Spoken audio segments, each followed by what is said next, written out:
Hey, IT and business professionals. This is Bert Langell again. This is the second in the series about building your confidence in speaking English during meetings and presentations. This is a common problem that most of my students have, and I'd like to, today I'm talking about developing your pronunciation and talking about accents also. You'll find some good tips here to improve your pronunciation.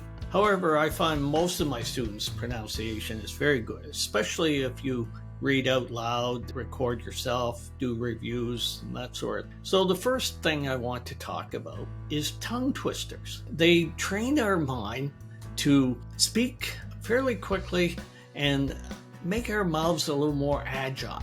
So it's kind of building your neural networks, just like your AI. So by doing these, English becomes kind of a normal thing for you. Ask me for a link for a good site for tongue twisters, and I'll send it to you. Now, the second thing we call minimal pairs, and I have an excellent site to share with you. So again, DM me or just in the comments, ask me to send it to you. Minimal pairs are words that sound very close together, but they're not exactly the same. They allow us to focus in on the specific sounds and differentiate from ones that we may be confused about. You practice these minimal pairs a lot, and you'll be building your neural network. The third point I want to talk about is English intonation. Now, I have a whole lesson on this.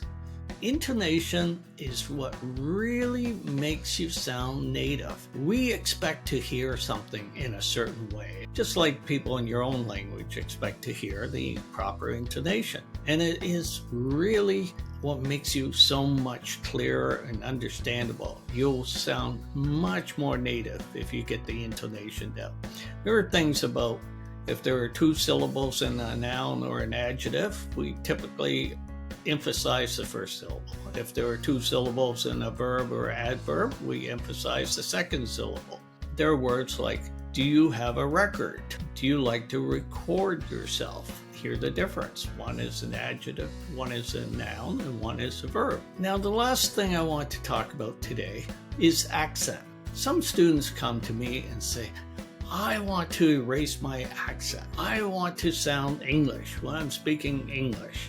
You've had your accent for 30, 40 years, depending how old you are. So that's a pretty big thing to do. And I'm not even sure it's healthy because your accent is part of your identity. However, if your accent is interfering with understanding, then focus on pronunciation, focus on intonation, practice mimicking good English speakers. Find an English speaker that's the same gender as you are and about the same age, and just mimic them completely. And do this over and over again if you need to reduce your accent, or it's just good practice anyway.